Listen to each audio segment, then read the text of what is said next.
안녕하세요. 책 읽어주는 아내 이태란입니다. 오늘은 김남희 님이 쓴 여행할 땐 책 읽어드릴게요. 내 안에 신성이 깃드는 순간. 이탈리아 베니스로 떠나겠습니다. 베니스에서의 죽음.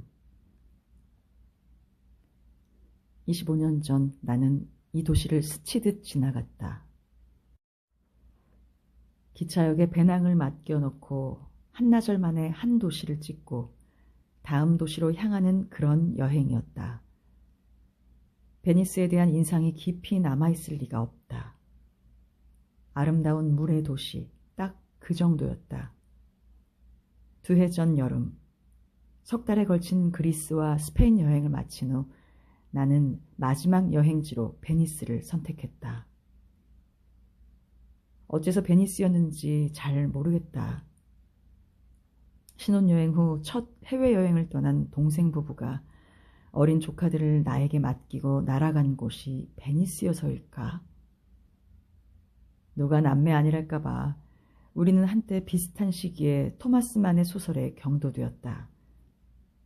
타고난 재능 여부와는 상관없이 글을 쓰며 살아가는 미래를 꿈꾸었던 젊은 시절, 토마스 만이 그의 작품에서 보여준 고결한 예술혼의 세계는 우리를 흔들었다. 세월이 흘러 드높았던 이상은 버린 지 오래이며 스스로의 한계를 깨달은 지도 한참이다. 생계형 에세이스트가 되어 마감이 닥쳐야 겨우 글을 써내며 살고 있을 뿐. 그런 나와는 달리 동생의 가슴에는 여전히 불꽃이 일렁이고 있었는지 베니스에 다녀온 그는 이 도시와 토마스만의 소설 베니스에서의 죽음을 열렬히 찬양했다. 그가 늘어놓은 찬사가 내 마음에도 불을 지폈다. 이렇게 이유를 되짚어가다 보니 모두 그저 핑계인 것 같다. 소설 속 주인공 아셴바흐 교수가 잘못 배달된 가방을 핑계로 다시 베니스로 돌아갔던 것처럼 말이다. 부와 명성과 예술적 성취를 모두 이룬 작가 아셴바흐는 노년에 접어들어 베니스로 여행을 온다. 그는 자신의 글에서 천박한 단어를 모두 추방해 교과서에 실릴 정도의 모범적인 문체를 구사하는 예술가다. 평생 절제와 규범 속에서 살아온 그가 같은 호텔에 머무는 14살의 폴란드 소년 타치오에게서 신적인 아름다움을 발견한 후 사랑에 빠지고 만다. 보답받을 수도 이룰 수도 없는 사랑으로 인해 결국 파멸해가는 예술가의 말로가 베니스의 리도 해변을 배경으로 펼쳐진다. 처음 이 소설을 읽었을 때는 소설의 배경이 베니스가 된 이유를 짐작하지 못했다. 베니스를 다시 찾아와 섬을 가로지르는 400여 개의 다리 중 수십 개쯤 건너다닌 후에야 인정하게 되었다. 이 소설의 배경은 베니스가 아니면 안 되었던 거라고. 실제로 토마스 만은 이곳의 리도섬에 머무는 동안 소설의 아이디어를 얻었다. 베니스는 이중성을 지닌 도시였다. 미와 추, 젊음과 늙음, 생성과 죽음, 신선과 부패가 공존하는 도시였다. 멀리서 바라보는 베니스는 아름답지만 가까이서 들여다보는 베니스는 허름했다. 낮의 베니스는 화려했지만 밤의 베니스는 스산했다. 산마르코 광장의 비둘기떼와 운하 위를 날아다니는 갈매기들은 신생의 날갯짓을 멈추지 않지만 짙은 녹색의 운하는 생명을 다한 채 썩어가고 있었다. 두칼레 궁과 산마르코 성당은 여전한 권위를 자랑하지만 뒷골목의 건물들은 버려진 채 낡아가고 있었다. 그 대조적인 두 개의 얼굴이 베니스였다. 도덕과 윤리의 성 안에서 고결한 미에 집착해온 예술가가 평생 처음 자신의 성을 벗어난 대가로 무너지고 마는 모습을 그리기에 이 도시만큼 어울리는 곳이 없다는 생각이 들었다. 내가 머문 숙소의 주인 마리아는 베니스는 사는 도시가 아니라 관광객에 의해 이용되는 도시라고 했다.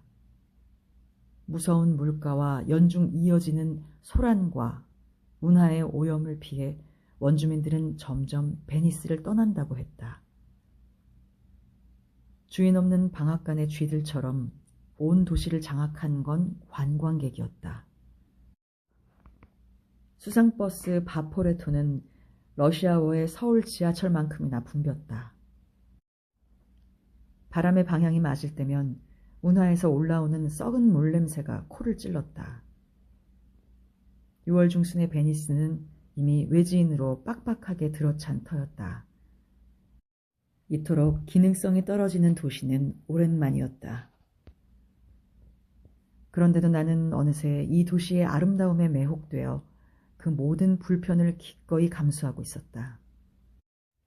사랑에 빠져 평생 동안 고수해온 삶의 규칙을 하나씩 깨뜨리던 아셴바흐처럼 산마르코 성당의 대리석 모자이크에 과감한 디자인에 홀리고 두칼레 궁전의 화려함에 놀라고 베르디에서 마리아 칼라스에 이르기까지 많은 이들이 사랑한 오페라 하우스 라 페니체의 시들지 않는 권위에 눌렸다.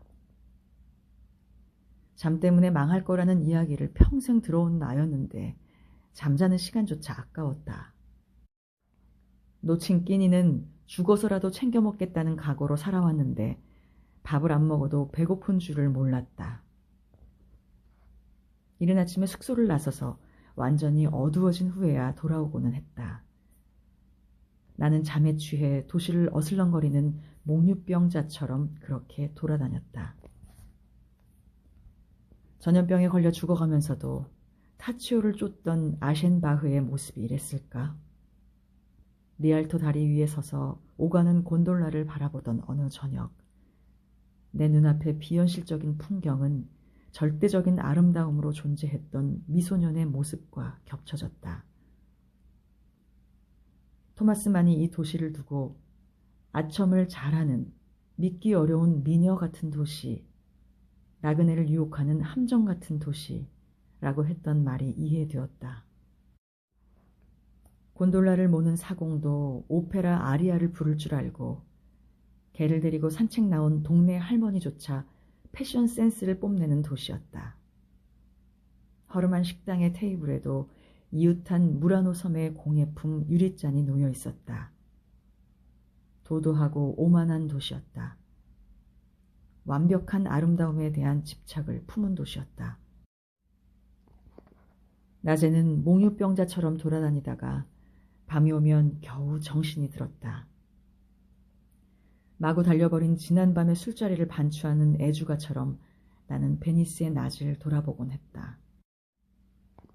미몽에서 깨어나듯 주변의 사물이 다시 보였다. 베니스의 밤은 아름답지 않았다. 빈집이 많아 불빛이 부족했다. 페인트가 벗겨지고 벽돌이 떨어져 나간 건물이 어두운 불빛에 비칠 때면 기괴하고 스산했다. 화려했던 베네치아 공국의 영광은 이 도시가 공들여 관리하는 건축물들에만 남아있었다. 도시가 가라앉아가고 운하는 썩어가기에 이 도시가 성취한 아름다움이 더 극명하게 빛났다. 소설에서 아셴바흐는 소크라테스를 빌어 사랑하는 이 안에는 신이 존재하기 때문에 사랑받는 이보다 더 신적이라는 말을 한다.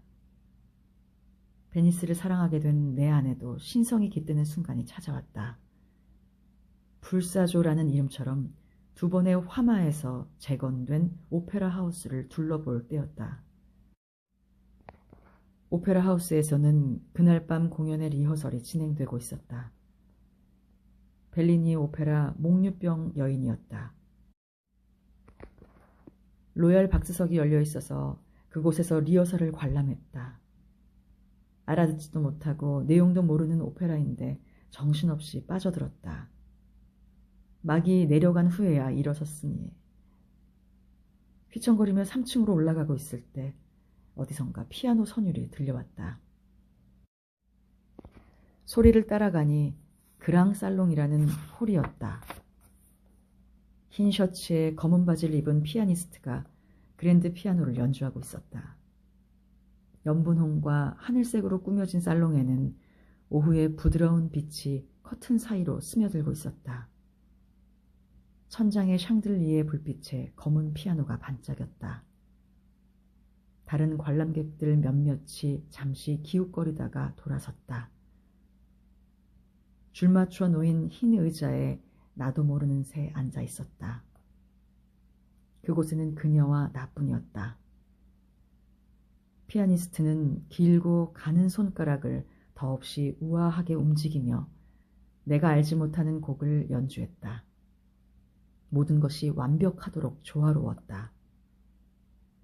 피아노의 선율도, 그 공간에 드리운 빛도, 연주자의 옷차림조차도. 연주의 절정 부분을 쫓아가던 나는 먹먹한 기분에 사로잡혔다. 이유를 알 수 없는 눈물이 고였다.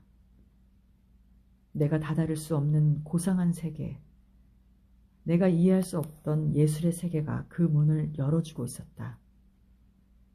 나에게는 예술가로서의 재능도, 부족한 재능을 보완할 부지런한 열정도 주어지지 않았음을 깨달았던 젊은 날 이후 늘 나를 좌절하게 했던 그 단단한 세계가 잠시 열어준 찰나의 틈. 나는 그제야 진정으로 아셴바흐를 이해할 수 있게 되었다. 절대적인 미의 세계를 엿보다가 끝내 파멸에 이른 순간에도 그는 슬프지 않았을 것이다. 여행이 내게 이런 순간을 열어주는 한 나는 마지막까지 떠돌며 살아갈 것이다. 다시 힘을 내어 이 세계의 온갖 미혹 속으로 기꺼이 뛰어들어 잠들지 못하는 몽유병 여인이 될 것이다. 연습이 끝났는지 피아니스트가 일어섰다. 나는 그녀에게 다가갔다. 연주 정말 좋았어요. 공연이 오늘인가요? 네, 오늘 저녁 8시예요. 혹시 표가 있을까요? 매진이라고 들었어요. 역시 내게는 먼 세계였다. 그 거리가 오히려 나를 안심하게 만들었다. 베니스에서의 죽음. 20세기 독일의 위대한 작가 토마스 만의 소설. 토마스 만이 세상을 떠난 지 16년 만인 1971년에 비스콘티 감독에 의해 영화로 만들어졌다. 당시 수천 명의 후보자 중 비오른 안데르센이 타치오의 배역을 맡게 되었고 그는 세기의 미소년이라 불리며 유명해졌으나 많은 루머와 관심을 떠나 자신이 하고 싶던 음악을 하며 평범한 일상을 지켜냈다. 영화와 소설 모두 고전이 된 이 작품은 민음사에서 펴낸 단편집에 수록되어 있다. 안삼환이 옮겼다. 네, 오늘도 끝까지 들어주신 여러분 감사합니다. 행복하세요. 안녕.